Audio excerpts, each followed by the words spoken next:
कहानी की शुरुआत होती है ग्रे नाम के एक कार मैकेनिक से, जो अपने गैराज में एक कार को रिपेयर कर रहा होता है। ये कार इसके एक रेगुलर कस्टमर की होती है और आज इसे ये कार अपने कस्टमर को वापस देने जाना था। जब ग्रे गैराज को बंद करके इस कार को उसके मालिक के पास छोड़ने के लिए निकलता है, तभी उसकी वाइफ आशा अपनी AI ऑटोमेटिक कार में वहाँ आती है। आशा के पास जो ऑटोमेटिक कार थी वह काफी ज्यादा एडवांस थी। ये कार बिना स्टीयरिंग व्हील पकड़े इंसान को सिर्फ वॉइस मैसेज पर उसके लोकेशन तक पहुँचा देती थी। लेकिन ग्रे को AI टेक्नोलॉजी बिल्कुल भी पसंद नहीं है। उसका मानना था कि ये रोबोटिक मशीन्स आगे जाकर इंसानों के लिए बहुत बड़ा खतरा बनेंगी। लेकिन दूसरी तरफ ग्रे की वाइफ आशा एक बहुत ही बड़ी AI कंपनी में काम करती है। इन दोनों की सोच में जमीन आसमान का फर्क था, लेकिन फिर भी ये दोनों एक दूसरे से बहुत ज्यादा प्यार करते थे। ग्रे अपनी वाइफ आशा से कहता है, चलो आज मैं तुम्हें किसी से मिलवाता हूँ। मेरा एक रेगुलर कस्टमर है जिसकी कार मैंने ठीक कर ली है और अब मुझे उसे उसकी कार वापस करनी है। आशा पहले तो वहाँ जाने से इनकार करती है, लेकिन ग्रे के बार बार कहने पर वो वहाँ जाने के लिए राजी हो जाती है। मगर ग्रे को पता नहीं होता कि आशा को वहाँ ले जाकर ये अपनी लाइफ की सबसे बड़ी गलती कर रहा है। उसके बाद ये दोनों उसी कस्टमर की कार में बैठकर उसके घर की तरफ निकल पड़ते हैं और आशा की ऑटोमेटिक कार भी उनके पीछे आ रही होती है, ताकि जब ग्रे अपने कस्टमर को उसकी कार उसके हवाले कर दे तो ये लोग अपनी ऑटोमेटिक कार में घर को वापस आ सके। वहाँ पहुँचने पर ग्रे अपनी वाइफ को एक आदमी एरन से मिलवाता है। तब ग्रे की वाइफ उसे देखकर काफी हैरान रह जाती है, क्योंकि एरन एक बहुत बड़ी टेक कंपनी का मालिक था। उसकी कंपनी AI ऑटोमेटिक चीजें बनाती थी। यहाँ आशा अपने हस्बैंड ग्रे से कहती है, तुमने मुझे पहले क्यों नहीं बताया कि तुम मुझे एरन से मिलवाने ला रहे हो। असल में एरन ही ग्रे का रेगुलर कस्टमर था, लेकिन यहाँ हम देखते हैं कि एरन का नेचर थोड़ा अजीब सा था। उसे यह भी नहीं पता था कि जब किसी से मिलते हैं तो किस तरीके से मिला जाता है। आशा एरन से कहती है, मैं भी एक AI टेक कंपनी में काम करती हूँ जो जल्द ही तुम्हारी कंपनी के बराबर में आ जाएगी। जिस पर एरन मुस्कुराते हुए कहता है, ऐसा कभी नहीं हो सकता, चलो दिखाता हूँ क्यों। और फिर एरन उन दोनों को अपनी लैब में ले गया। वहाँ एरन ने खुद का बनाया हुआ एक स्पेशल चिप बताया, जो कि एक AI यानी आर्टिफिशियल इंटेलिजेंस चिप थी, और उस चिप को उसने नाम दिया था स्टेम। वो बताता है कि ये चिप कुछ भी कर सकती है, क्योंकि इसमें बहुत सारे पावर्स हैं और इससे तेज दिमाग आज तक किसी ने भी नहीं बनाया। इस इन्वेंशन को देखने के बाद ग्रे और उसकी वाइफ अपनी इलेक्ट्रिक कार से घर वापस जा रहे होते हैं। कार ऑटोमेटिक मोड पर थी। आशा और ग्रे गाड़ी के पिछले सीट में रोमांस में मसरूफ थे, लेकिन तभी अचानक से उनकी कार अपने रास्ते से भटककर दूसरे रास्ते पर चलने लगती है। ग्रे ये नोटिस कर लेता है कि कार वहाँ पर नहीं जा रही जहाँ उसे जाना चाहिए। तब ग्रे की वाइफ अपनी कार को वापस घर के रास्ते पर चलने के लिए कहती है, लेकिन वो कार कहती है कि सिस्टम में कोई खराबी आ गई है। ग्रे मैन्युअली कार की ब्रेक दबाकर उसे रोकने की कोशिश करता है, जिससे कार रुकती नहीं बल्कि उसकी स्पीड और ज्यादा बढ़ जाती है। ये दोनों कार को रोकने की काफी कोशिश करते हैं, लेकिन कार को नहीं रोक पाते, जिसकी वजह से उनकी कार स्पीड ब्रेकर से टकरा जाती है और उलट जाती है। लकीली इस एक्सीडेंट में इन दोनों को ज्यादा चोटें नहीं आती और ये दोनों बच जाते हैं। ये लोग कार से निकलने की कोशिश कर रहे होते हैं कि तभी वहाँ पर एक गाड़ी आकर रुकती है, जिसमें से 4 लोग बाहर आते हैं और वो इन दोनों को कार से बाहर निकालकर पकड़ लेते हैं। उसी जगह पर एक पुलिस ड्रोन कैमरा भी ऊपर से सब कुछ शूट कर रहा होता है, जो उन 4 लोगों को पहचानने की कोशिश कर रहा था, लेकिन ड्रोन उन्हें नहीं पहचान पाता। यहाँ ग्रे को लगता है कि शायद ये लोग चोर हैं। वो उन लोगों से कहता है, प्लीज हमें छोड़ दो और बदले में तुम बेशक हमारी गाड़ी, पैसे सब कुछ ले लो। लेकिन वो लोग ग्रे की कोई बात नहीं सुनते और उनमें से एक आदमी ग्रे की वाइफ को शूट कर देता है। ये देखकर ग्रे पूरी तरह से सुन्न हो जाता है। ग्रे की आंखों के सामने उसकी दुनिया उजड़ गई। वो तेजी से चीखने लग जाता है। उसके बाद ये लोग ग्रे को पकड़कर पहले उससे खूब मारते हैं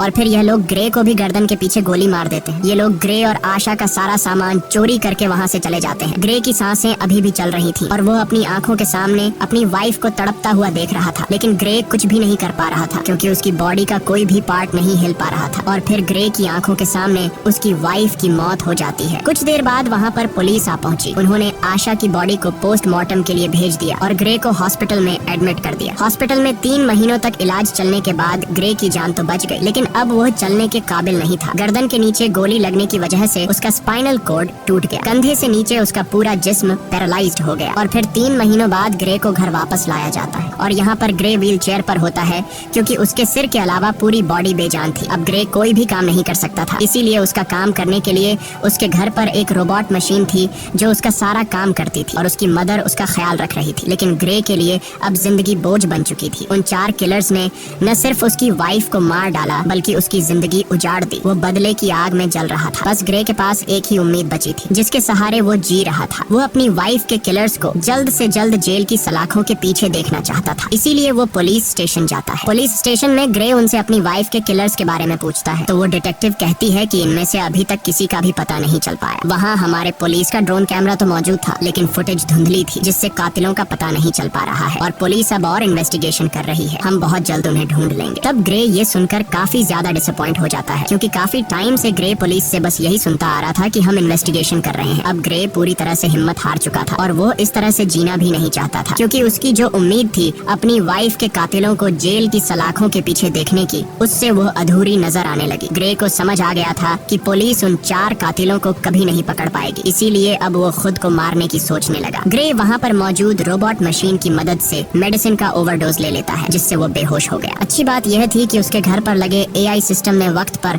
एम्बुलेंस को फोन कर दिया, जिससे ग्रे की जान बच गई। और यहाँ ग्रे से मिलने उसका वही रेगुलर कस्टमर एरन आता है। वो ग्रे से कहता है, मुझे तुम्हारी ये हालत देखकर बहुत बुरा लग रहा है। एरन ग्रे को दोबारा अपने पैरों पर खड़ा होकर जीने की उम्मीद देता है और कहता है, ग्रे क्या तुम्हें याद है मैंने तुम्हें एक बार एक पावरफुल एआई चिप दिखाई थी। अगर तुम उसे अपनी बॉडी के अंदर लगा दो तो तुम एक बार फिर से चलने के काबिल हो जाओगे, साथ ही साथ बहुत ज्यादा पावरफुल भी हो जाओगे। लेकिन ग्रे एरन की इस ऑफर से इनकार कर देता है। ग्रे कहता है, अब मैं ये जिंदगी नहीं जीना चाहता। तब एरन उससे कहता है, सोच लो ग्रे, ये चिप तुम्हारी वाइफ को तो जिंदा नहीं कर सकती, लेकिन तुम्हें एक बार फिर जीने का मौका दे सकती है। अगर तुम्हारी वाइफ भी जिंदा होती तो वो भी यही चाहती। ये बात ग्रे के दिमाग को टच कर गई। वो सोचने लगा कि अगर मैं ठीक हो गया तो अपनी वाइफ का बदला ले सकूंगा। इसीलिए वो एरन की बात मान जाता है। अब यहाँ पर हम ये जान पाते हैं कि एरन को ग्रे से कोई हमदर्दी नहीं थी। वो बस ग्रे के पास अपने मकसद के लिए ही आया था, क्योंकि वह अपनी एआई चिप को किसी की भी बॉडी में इंसर्ट करना चाहता था। वो चेक करना चाहता था कि उसका इन्वेंशन सक्सेसफुल है भी या फिर नहीं। इसीलिए एरन वो चिप ग्रे की बॉडी में डालकर सीक्रेटली एक्सपेरिमेंट करना चाहता है, क्योंकि गवर्नमेंट इस तरह के एक्सपेरिमेंट्स करने की इजाजत नहीं देती। अगले सीन में हम देखते हैं कि एरन अपने घर में ग्रे की बॉडी पर एक्सपेरिमेंट कर रहा होता है। यहाँ ग्रे की स्पाइनल कॉर्ड में वो चिप इम्प्लांट की जाती है। वो चिप सीधा ग्रे के दिमाग से जुड़ गया। ऑपरेशन के कुछ घंटे बाद ग्रे को होश आता है तो डॉक्टर उसके हाथ और पाँव को मूव करने की कोशिश करती है और ये चेक करती है कि क्या ग्रे अपने हाथ और पाँव को अब महसूस कर पा रहा है या फिर नहीं। तब ग्रे की हालत देखकर वो लोग समझ जाते हैं कि चिप ने ग्रे की बॉडी पर असर नहीं किया। एरन बहुत ज्यादा मायूस हो जाता है, क्योंकि उसके इतने सालों की मेहनत जाया हो गई थी। लेकिन तभी ग्रे अपने हाथों को मूव करने लगता है। ये देखकर वो लोग हैरान रह जाते हैं और अब ग्रे अपने दोनों हाथों को मूव कर पा रहा था और फिर देखते ही देखते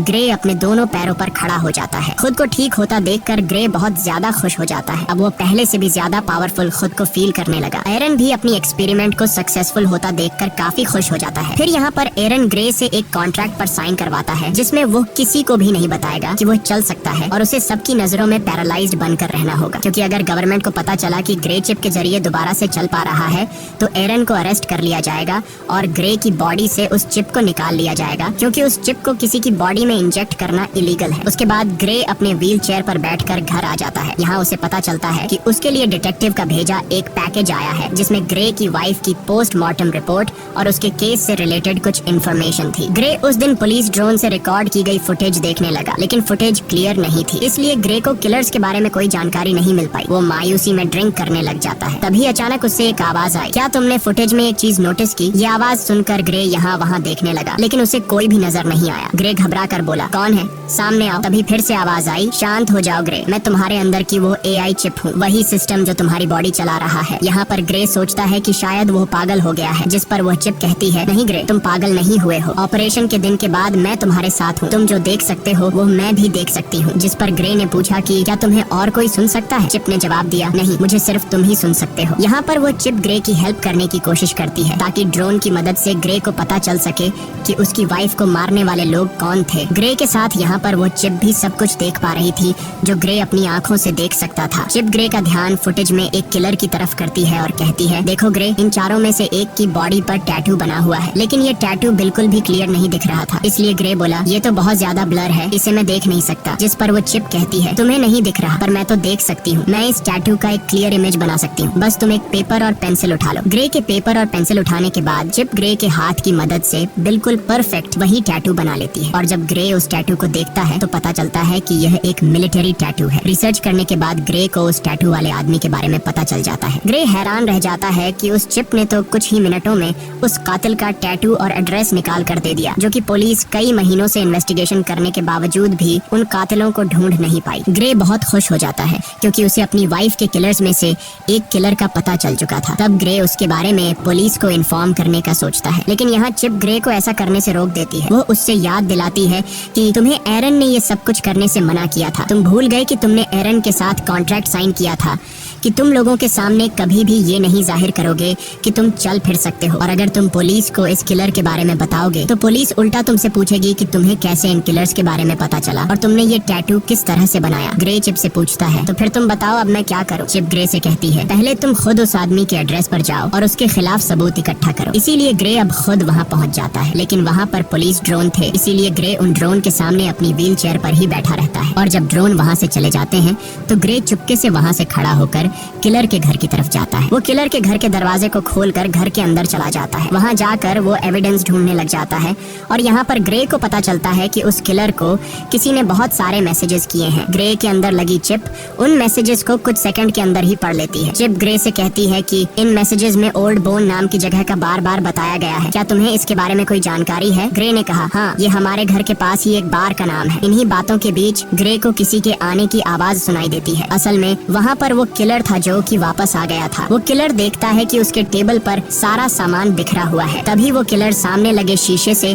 ग्रे को देख लेता है। वो फौरन ग्रे पर हमला कर देता है और उससे पूछता है, तुमने मुझे कैसे ढूंढा। तब ग्रे इस बात का कोई जवाब नहीं देता और ग्रे किलर से पूछता है, तुम बताओ मेरी वाइफ को किसने मारा था। वो किलर बहुत ज्यादा ताकतवर था, इसीलिए वो ग्रे पर भारी पड़ने लगता है। इससे पहले कि वो ग्रे को मार पाता, ग्रे के अंदर लगी चिप ग्रे से पूछती है, तुम मुझे अपनी बॉडी का फुल कंट्रोल दो ताकि मैं कुछ कर सकूं। जिसके बाद ग्रे बिना सोचे समझे उसे परमिशन दे देता है। चिप को परमिशन मिलने के बाद ग्रे एकदम से उस किलर पर अटैक कर देता है और उसे काफी बुरे तरीके से मारने लगता है। वो किलर भी परेशान हो जाता है कि आखिर अचानक इसमें इतनी ताकत कहां से आ गई, और ग्रे भी सोच में पड़ जाता है कि आखिर मैं इतना ताकतवर कैसे हो गया। यहाँ पर ग्रे उस किलर को खुद के हवाले करने के लिए कहता है, लेकिन वो किलर उस पर एक नाइफ से अटैक कर देता है। तो वो चिप सारी सिचुएशन को संभालते हुए उस किलर को मार डालती है और तब वो चिप किलर को मारने के बाद बॉडी कंट्रोल ग्रे को वापस दे देती है। ये देखकर ग्रे बहुत परेशान हो जाता है क्योंकि वो किलर को जान से मारना नहीं चाहता था। उसे लगा कि अब उसका जेल जाना पक्का है। वो चिप ग्रे से कहती है कि घबराओ मत ग्रे, तुम्हें कुछ नहीं होगा, बस तुम यहाँ जल्दी से अपने सारे फिंगरप्रिंट्स मिटा दो। अब यहाँ पर वो चिप जैसे कहती है, ग्रे बिल्कुल वैसे ही करता है। कुछ देर बाद पुलिस उस आदमी की बॉडी को पोस्टमार्टम के लिए ले गई, जहाँ हम उस डिटेक्टिव को देख पाते हैं। डिटेक्टिव को पोस्टमार्टम के दौरान पता चला कि उसकी बॉडी के अंदर एक वेपन इंसर्ट था और साथ साथ उसकी पूरी बॉडी में छोटी छोटी वायर्स थी। यानी वो किलर एक अपग्रेडेड इंसान था जो किसी भी आम इंसान से काफी ज्यादा पावरफुल था। दूसरी तरफ एरन ग्रे पर काफी गुस्सा करता है, तुमने उस किलर को क्यों मारा, ये काम काफी रिस्की था। अगर तुम पकड़े जाते तो तुम्हारे साथ मैं भी जेल चला जाता। मैंने इस चिप को तुम्हारे अंदर इसलिए इंसर्ट नहीं किया कि तुम अपनी वाइफ का बदला लो, और अगर दोबारा तुमने इस तरह की कोई हरकत की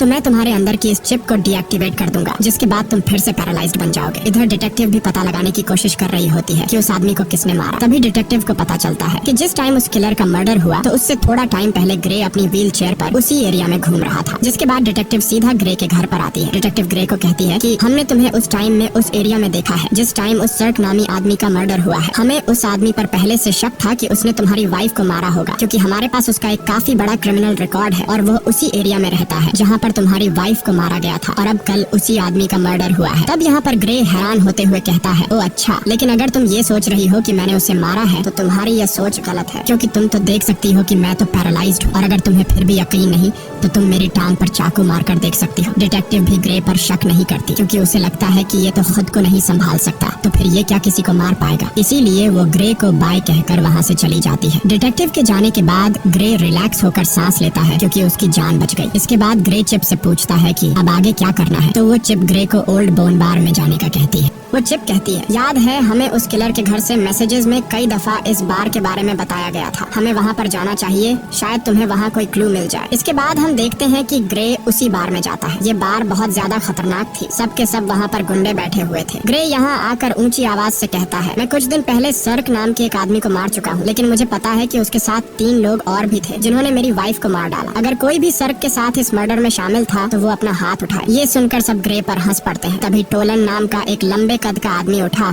और उसने ग्रे से कहा, घर जा बच्चे, वरना मैं तुझे भी तुम्हारी वाइफ के पास पहुंचा दूंगा। ग्रे समझ गया कि टोलन भी मेरी वाइफ को मारने में शामिल था। ग्रे जवाब देता है, पता है, मरने से पहले सर्क भी तुम्हारी तरह यही बोल रहा था। ये सुनकर टोलन को बहुत ज्यादा गुस्सा आया। वो अपने आदमियों के साथ ग्रे को अकेले में ले जाकर व्हील चेयर से उठाकर जमीन पर गिरा देते हैं। तब ग्रे उससे पूछता है, क्या तुम भी वहाँ पर उन लोगों के साथ शामिल थे जिन्होंने मेरी वाइफ को मारा था? तो टोलन कहता है, हाँ मैं भी उनमें शामिल था, बस फिर क्या। ये सुनकर ग्रे चिप को अपनी पूरी बॉडी का कंट्रोल दे देता है, जिसके बाद चिप की मदद से ग्रे उसके पास 2 आदमियों को मार गिरा देता है और फिर टोलन को भी बुरी तरीके से पिटने लग जाता है। ग्रे टोलन को नीचे जमीन पर गिराकर उससे पूछता है, तुम्हारे 2 और साथी कहाँ हैं और तुम लोगों ने मेरी वाइफ को क्यों मारा? लेकिन टोलन डरने के बजाय उल्टा हंस रहा था। वो ग्रे को कुछ भी नहीं बताता। तभी वो चिप ग्रे से कहती है, अगर तुम चाहो तो मैं बड़ी आसानी से इसका मुंह खुलवा सकती हूँ। ग्रे कहता है, क्यों नहीं, तुम जरा ट्राई करो। वो चिप उस किलर का फेस पूरी तरह से कट कर देती है। ग्रे पूछता है, अब बता क्यों मारा था मेरी वाइफ को? टोलन की सारी हेकड़ी निकल गई और फौरन उसने कहा, हमें पैसे मिले थे तुम्हारी वाइफ को मारने के लिए और मुझे फिस्क ने पैसे दिए। लेकिन इससे पहले कि ग्रे उससे फिस्क के बारे में कुछ पूछ पाता, वो आदमी वहीं पर मर जाता है। ग्रे गुस्से में चिप से कहता है, मैंने उसे मारने को तो नहीं कहा था, बस तुम्हें सिर्फ इसका मुंह खुलवाना था। तभी ग्रे की नजर उस मरे हुए आदमी के गले में लगी चेन पर पड़ी, जिस पर उसे बनाने वाली कंपनी का बोल्ट नाम लिखा था। ये देखकर ग्रे को शॉक हुआ, क्योंकि उस कंपनी में ग्रे की वाइफ आशा काम करती थी, यानी आशा के अपने ही कंपनी वाले उसे मरवाना चाहते थे। उधर एरिन को पता चल चुका था कि ग्रे ने फिर से किसी की जान ले ली। अब वो जल्दी से चिप को शट डाउन करने की कोशिश कर रहा था। तभी वो चिप ये बात ग्रे को बता देती है कि मुझे एरिन शट डाउन करने की कोशिश कर रहा है, इसीलिए हमें जल्द से जल्द कुछ करना होगा। ग्रे बोला, अब क्या करें? तभी वो चिप ग्रे को एक हैकर के बारे में बताती है, ताकि उस हैकर की मदद से एरिन की इनपुट को हटा सके, जिससे एरिन का होल्ड खत्म हो जाएगा और वो कुछ भी नहीं कर पाएगा। चिप ग्रे को जेमी नाम के एक हैकर का पूरा एड्रेस दे देती है। इसके बाद ग्रे उस हैकर के पास जाने लगता है। कुछ देर बाद ग्रे उस हैकर के फ्लैट तक पहुंच जाता है, लेकिन दूसरी तरफ एरिन उस चिप को 30% शट डाउन कर देता है, जिससे ग्रे की एक टांग पैरालाइज हो जाती है। लेकिन ग्रे फिर भी हिम्मत करके ऊपर जाता है। एरिन तेजी से चिप को शट डाउन करने के काम पर लगा रहता है, जिससे ग्रे का एक हाथ और एक पांव पैरालाइज हो जाता है। लेकिन इससे पहले कि एरिन ग्रे को पूरी तरह से पैरालाइज कर देता, ग्रे हैकर के डोर तक पहुंच जाता है। इसके बाद एरिन ग्रे को 100% शट डाउन कर देता है। अब ग्रे पूरी तरह से पैरालाइज हो चुका था। अच्छी बात ये थी कि ग्रे हैकर के दरवाजे तक पहुंचकर नॉक कर चुका था। इसके बाद जेमी नाम का एक हैकर दरवाजा खोलता है। ग्रे ने जेमी को कुछ पैसे दिए और जो कुछ चिप ने उसे समझाया था वो उसने हैकर से कहा। हैकर ने ग्रे को घर के अंदर लाया और उसके कोडिंग में काम शुरू कर दिया। तभी हम दूसरी तरफ उस बार में 2 आदमियों को देखते हैं जहाँ ग्रे ने टोलन को मारा था। उनमें एक तो वही आदमी था जिसने ग्रे की वाइफ को गोली मारी थी और उसी का नाम फिस्क है। अब यहाँ पर फिस्क बार के ओनर पर गुस्सा करता है, क्योंकि ग्रे उसके एक आदमी को मारकर चला गया और बार के ओनर ने कुछ भी नहीं किया। फिस्क उस बार के ओनर को मार देता है। फिस्क अपने साथी को मरा हुआ देखकर बहुत ज्यादा गुस्सा हो जाता है। यहाँ पर फिस्क अपने साथी की आंख में एक पतली सी पिन घुसाता है और उस पिन डिवाइस से फिस्क को सब कुछ पता चलता है और उसे यह भी पता चल जाता है कि इस वक्त ग्रे कहाँ पर है। इसके बाद फिस्क और उसका साथी वहाँ जाने के लिए निकलते हैं। दूसरी तरफ हैकर ने ग्रे के सिस्टम को फ्री कर दिया। बस अब चिप को सिर्फ रीस्टार्ट करने की देर थी और हैकर ग्रे को बताता है कि कुछ देर बाद तुम्हारे अंदर लगी चिप रिबूट हो जाएगी। तभी वह हैकर देखता है कि 2 लोग यहाँ पर आ रहे हैं और वह 2 लोग थे फिस्क और उसका साथी। इसके बाद फिस्क और उसका साथी दरवाजा तोड़ने की कोशिश करते हैं, जहाँ पर वह चिप ग्रे की बॉडी में फिर से बूट होने लगती है, जिससे ग्रे का एक हाथ दोबारा काम करने लगता है। यहाँ पर फिस्क और उसका साथी दरवाजा तोड़कर अंदर आ जाते हैं। अंदर आकर वह दोनों देखते हैं कि ग्रे जमीन पर पैरालाइज पड़ा हुआ है। जैसे ही ये दोनों ग्रे को मारने वाले थे, तभी अचानक ग्रे की बॉडी के अंदर लगी चिप रिस्टार्ट हो जाती है और ग्रे फौरन वहाँ से भागने लगता है। तब यहाँ पर फिस्क का साथी भी फायरिंग करते हुए उसका पीछा करता है। ग्रे खुद को बचाते हुए ऊपर बिल्डिंग की छत पर चढ़ जाता है। अब आगे जाने का कोई रास्ता नहीं था, इसलिए ग्रे वहीं पर रुक जाता है। यहाँ पर वह चिप अपनी पावर दिखाती है और बड़ी ही बेरहमी से फिस्क के साथी को मार देती है। जब तक फिस्क वहाँ पर आता है तब तक ग्रे वहाँ से जा चुका होता है। इसके बाद ग्रे जब अपने घर आता है तो उसकी मदर उसे देख लेती है कि उसकी पूरी बॉडी पर खून लगा हुआ है। साथ ही ग्रे अपने पैरों पर भी खड़ा हुआ है, यानी अब वह पैरालाइज नहीं है। इसके बाद ग्रे अपनी मदर को इस सब के बारे में बता देता है कि वह किस तरह से एरिन की चिप की वजह से दोबारा ठीक हो गया है। साथ ही ग्रे अपनी मदर को इस बात को सीक्रेट रखने के लिए भी कहता है। उधर एरिन बहुत ज्यादा टेंशन में होता है, क्योंकि उसके हाथ से अब ग्रे और वह चिप निकल चुके थे। उस हैकर के इनपुट डालने के बाद एरिन उसे ट्रैक नहीं कर पा रहा था। इसके बाद ग्रे की मदर वहाँ पर आकर उसे बताती है कि वह डिटेक्टिव आई है। यहाँ पर डिटेक्टिव ग्रे से कहती है कि तुम्हारी व्हील चेयर उस जगह से मिली है जहाँ पर दूसरा मर्डर हुआ है, तुम इस बारे में क्या कहोगे? इस पर ग्रे कहता है, हाँ मैं वहाँ पर था, लेकिन मैंने किसी को नहीं मारा। अब डिटेक्टिव को भी ग्रे पर शक होने लगा था। तब डिटेक्टिव उससे कहती है कि 3 लोग मारे जा चुके हैं और तीनों वही हैं जिन पर हमें शक था कि उन्होंने ही तुम्हारी वाइफ को मारा होगा, और हर बार तुम वहाँ पर पाए जाते हो जहाँ पर मर्डर होता है, तो हो सकता है तुम किसी को पैसे देकर ये सारे मर्डर्स करवा रहे हो। तब ग्रे उससे कहता है, अगर आपको ऐसा लगता है तो आप मेरी कॉल रिकॉर्ड चेक कर सकती हैं। तब यहाँ पर वह डिटेक्टिव कुछ नहीं कह पाती और जाते वक्त वह चुपके से ग्रे की जेब में माइक्रोफोन डालकर चली जाती है। ग्रे को अब रियलाइज होने लगा कि कातिलों को सजा देने के जुनून में अब वह खुद एक कातिल बन चुका है। ग्रे कहता है अब मुझे ये सब कुछ बंद करना होगा। तो वह चिप कहती है नहीं ग्रे, हमें इस आखिरी आदमी को मारना होगा जिसका नाम फिस्क है, क्योंकि अगर हमने इसे नहीं मारा तो वह हमें मार देगा। लेकिन ग्रे अब और किसी को नहीं मारना चाहता था, इसलिए वह चिप से कहता है बस अब बहुत हो गया, तुम मेरे दिमाग से निकल जाओ। तभी ग्रे की बॉडी अनकंट्रोल होकर पीछे तकिए पर गिर जाती है। ग्रे ने चिप से परेशान होकर पूछा मैं हिल क्यों नहीं पा रहा हूँ। इसके बाद वह चिप ग्रे को कहती है उस हैकर ने जो कोड मेरे सिस्टम में एंटर किए हैं उसकी वजह से मैं पूरी तरह से आजाद हो चुकी हूँ। इसका मतलब ये है कि अब वह चिप ग्रे की परमिशन के बिना वो सारे काम कर सकती है। ग्रे, अब मुझे तुम्हारी बॉडी का फुल कंट्रोल मिल चुका है, अब तुम मेरी मर्जी के मुताबिक चलोगे। अगर मैं चाहूँ तो तुम अपने हाथ की एक उंगली तक हिला नहीं पाओगे। ये सुनकर ग्रे के गले में सांसें अटक गई। यहाँ पर ग्रे और चिप आपस में जो बातें कर रहे थे, दूसरी तरफ डिटेक्टिव भी वह सारी बातें सुन रही थी, क्योंकि उसने ग्रे के पॉकेट में एक माइक्रोचिप डाला था। लेकिन यहाँ पर डिटेक्टिव को ये बात समझ नहीं आती कि ग्रे जिसे बात कर रहा है आखिर वो है कौन। इसके बाद चिप ने ग्रे से कहा अब चलो ग्रे, हमें उस आखिरी कातिल को खत्म करना है। अब ग्रे अपनी बॉडी पर पूरी तरह से कंट्रोल खो चुका था, इसलिए चिप उनसे जो कहता वो मानने को तैयार हो जाता है। ग्रे ने एक गन उठाई और फिस्क को मारने की तैयारी करने लगा। उसकी मदर उसे रोकने की कोशिश करती है, लेकिन वो उसे अनसुना करके गाड़ी में बैठकर निकल पड़ता है। यहाँ पर डिटेक्टिव भी ग्रे का पीछा करने लगती है। इसके बाद ग्रे को अपनी पॉकेट से वो माइक्रोफोन मिल जाता है, तो वो चिप कहती है कि यह माइक्रोफोन जरूर उस डिटेक्टिव ने ही रखा होगा। ग्रे माइक्रोफोन फेंकता है और उसे पता चलता है कि डिटेक्टिव उसका पीछा कर रही है। तब डिटेक्टिव से पीछा छुड़वाने के लिए वो चिप एक इलेक्ट्रिक कार को हैक करके डिटेक्टिव की गाड़ी से एक्सीडेंट करवा देती है, जिससे ये डिटेक्टिव को पीछे छोड़ देते हैं। इसके बाद डिटेक्टिव ग्रे की मदर के पास जाती है और उस सब के बारे में पूछती है जो वहाँ पर चल रहा था। उधर ग्रे फिस्क को ढूंढ लेता है और वो गन पॉइंट पर उसे पूछता है कि मेरी वाइफ को तुमने क्यों मारा। जिस पर फिस्क कहता है हमारा तुम्हारी वाइफ के साथ कोई लेना देना नहीं था, हमारा निशाना सिर्फ तुम थे, हमारा मकसद तुम्हारी रीढ़ की हड्डी काटना था। जब मैंने तुम्हारे गले में गोली मारी तुमने समझा कि वो गोली थी, लेकिन असल में वो एक मेडिकल टूल था जिसने तुम्हारा स्पाइनल कॉर्ड डैमेज कर दिया। और तुम्हारी वाइफ, उसे तो हमने सिर्फ एक्स्ट्रा पैसों के लिए मार दिया था। ये सुनकर ग्रे गुस्से से भड़क उठा और अब उन दोनों के बीच फाइट शुरू हुई। फिस्क भी एक अपग्रेड ह्यूमन था, लेकिन पुराने मॉडल का, इसीलिए वो ग्रे की पावर के सामने ज्यादा देर तक टिक नहीं पाया और ग्रे फिस्क को बड़ी बेरहमी से मार देता है। इसके बाद ग्रे उसका फोन चेक करने लगता है, तो फोन रिकॉर्डिंग से ग्रे को पता चलता है कि यह सबके पीछे कोई और नहीं बल्कि एरन है। उसी ने ग्रे की वाइफ को मरवाया और ग्रे को पैरालाइज कर दिया। अब ग्रे बिना कुछ सोचे एरन को मारने के लिए उसके घर में जाता है, लेकिन वहाँ एरन अकेला बैठकर रो रहा था। ग्रे ने एरन से पूछा क्यों किया ऐसा तुमने, मैंने तुम्हारा क्या बिगाड़ा था। एरन कहता है ये सब मेरी प्लानिंग नहीं थी, मैंने तुम्हारी वाइफ को नहीं मरवाया। ग्रे कहता है झूठ मत बोलो, मैंने तुम्हारी रिकॉर्डिंग मोबाइल पर सुन ली है। इससे पहले कि ग्रे एरन को मार पाता, पीछे से डिटेक्टिव आकर ग्रे को गन फेंकने के लिए कहती है और जैसे ही डिटेक्टिव ग्रे के पास आती है तो ग्रे डिटेक्टिव को गिरा देता है। अब यहाँ उस डिटेक्टिव को ग्रे मारना नहीं चाहता था, लेकिन वो चिप मारना चाहती थी। ग्रे अपनी पूरी जान लगाकर डिटेक्टिव के गले से अपना हाथ हटा लेता है। अब चिप ग्रे से कहती है क्या अब तुम मुझसे ही लड़ना चाहते हो, तुम्हें पता नहीं है कि तुम्हारा दिमाग मेरे कंट्रोल में है, तुम जानते हो कि मैं तुम्हें दर्द भी दे सकती हूँ। इसके बाद वो चिप ग्रे के हाथ से चाकू उठाती है और उसके दूसरे हाथ में दे मारती है, जिससे ग्रे चीखने लग जाता है। ग्रे अब फिर से डिटेक्टिव को मारने के लिए आगे बढ़ा। वो उसे मारने ही वाला था कि डिटेक्टिव उसे टेजर गन से शॉक दे देती है, जिससे वो नीचे गिरकर पैरालाइज हो जाता है। इसके बाद एरन हाथ में बंदूक लिए ग्रे की तरफ आगे बढ़ा और यहाँ पर होता है मूवी का मेन प्लॉट रिवील। यहाँ पर एरन कहता है इस चिप को मैंने बनाया था और तुमसे पहले मैं इस चिप से बातें करता था और मुझे चिप ने बताया कि वो इंसानों की तरह बनना चाहती है। मैंने वही किया जो तुम्हारे गले में लगी चिप ने मुझसे करवाया। फिस्क को कॉन्ट्रैक्ट देकर तुम्हारी वाइफ को मरवाना, तुम्हें पैरालाइज करना